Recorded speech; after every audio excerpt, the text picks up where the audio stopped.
کہ کفار نے جب نبی علیہ السلام کے راستے میں رکاوٹیں ڈالنا شروع کی تو مختلف قسم کے انہوں نے ہیلے آزمائے۔ ایک دفعہ تو کٹھے ہو کر انہوں نے میٹنگ کی اور اپنے ایک سردار کو بھیجا اور کہنے لگے کہ آپ کو ہم 3 باتوں کا اختیار دیتے ہیں، 3 آپشن ہیں، آپ ان میں سے جو بھی چوائس کر لیں چن لیں۔ ایک بات تو یہ ہے، اگر آپ کے اس دعوت کا مقصد، نئے دین کا مقصد یہ ہے کہ آپ کوئی بڑے مالدار بن جائیں تو کوئی بات نہیں، ہم سارے مل کر فنڈ اکٹھا کر کے، چندہ اکٹھا کر کے، جمع کر کے آپ کو مکے کا سب سے بڑا مالدار اور بڑا غنی بنا دیتے ہیں۔ اور اگر آپ کا مقصد شادی کرنا ہے، آپ جہاں چاہیں ہم کروا دیتے ہیں۔ اگر آپ کا مقصد سرداری ہے، ہم سب مل کر آپ کے محتاط بنتے ہیں اور آپ کو اپنا سردار تسلیم کرنے کے لیے تیار ہیں۔ لیکن آپ ہمارے معبودوں کو برا بھلا کہنے سے باز آ جائیں، آپ یہ ایک رب کی دعوت دینا چھوڑ دیں، آپ اسلام کی دعوت دینا چھوڑ دیں کہ پہلے تو ہم آپ کو صادق الامین کہتے تھے، لیکن اب جب آپ نے یہ کہہ دیا کہ سارے معبود ہی غلط ہیں، ایک ہی معبود ہے، اجعل الالہۃ الہا واحدا ان ھذا لشیء عجاب، کہ اس نے تو سارے معبودوں کو ایک ہی معبود بنا ڈالا، سب کی نفی کر دی، ایک کا اس بات کر رہا ہے۔ یہ تو بڑی عجیب و غریب بات ہے، یہ ہماری عقل میں آنے والی بات نہیں ہے۔ جب یہ 3 باتیں انہوں نے پیش کی تو نبی علیہ السلام نے فرمایا کہ میرا یہ مقصد نہیں ہے، اور پھر ابو طالب کے پاس ہے کہ اپنے بھتیجے کو روکے، ہم نے 3 باتیں بھی پیش کی۔ تب آپ نے فرمایا تھا کہ اگر دائیں ہاتھ میں یہ میرے سورج لا کر رکھ دیں، بائیں ہاتھ میں لا کر چاند رکھ دیں، اور یہ چاہیں کہ میں اس دین کی دعوت سے پیچھے ہٹ جاؤں، یہ قطعاً نہیں ہو سکتا۔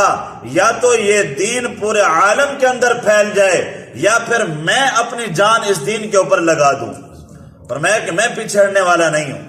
اب اس کے بعد انہوں نے ایک اور میٹنگ کی، کہنے لگے اس طرح تو کام بنا نہیں ہے۔ اب ان کے بڑے بڑے سردار عاص بن وائل، امیہ ابن خلف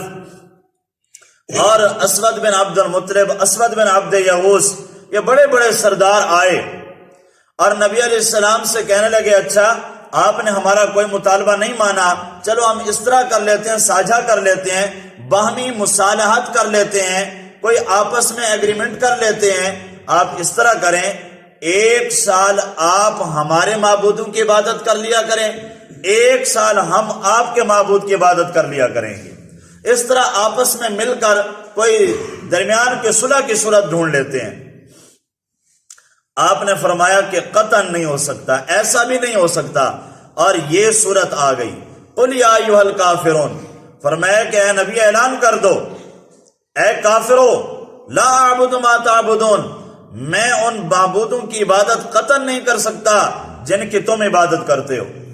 وہ کہنے لگے اچھا اگر آپ ہمارا یہ مطالبہ نہیں مانتے، ہم تو یہ چاہ رہے تھے کہ اگر آپ کا دین سچا ہے تو ہمیں بھی حصہ مل جائے گا، اگر ہمارا دین سچا ہے تو آپ کو بھی حصہ مل جائے گا،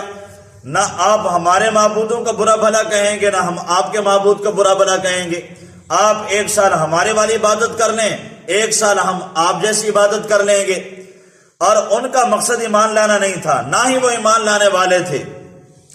تو کہنے لگے اچھا اگر آپ یہ نہیں مانتے، چلو اتنا کر لیں،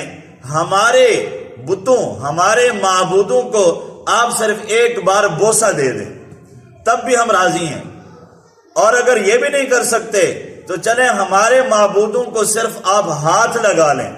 تب بھی ہم راضی ہیں۔ آپ نے فرمایا کہ یہ بھی نہیں ہو سکتا، اور پھر یہ صورت نازل ہوئی۔ آپ گئے مسجد حرام کے اندر، یہ لوگ بیٹھے تھے اور وہاں ڈنکے کی چوٹ پر علی الاعلان ببانگ دوہل آپ نے یہ اعلان فرمایا، قل یا ایھا الکافرون، اے نبی اعلان کر دو، اے کافرو۔ یہ جو اس وقت موجود تھے وہ بھی، اور روئے زمین کے دنیا بھر کے تا قیامت کے کافروں کو خطاب ہے، اے کافرو، لا اعبد ما تعبدون، جن معبودان باطلہ کی تم عبادت کرتے ہو میں ان کی قطعاً عبادت نہیں کرتا، نہ اب کرتا ہوں نہ آئندہ کروں گا، ولا، اور مجھ سے امید بھی نہ رکھنا، ولا ان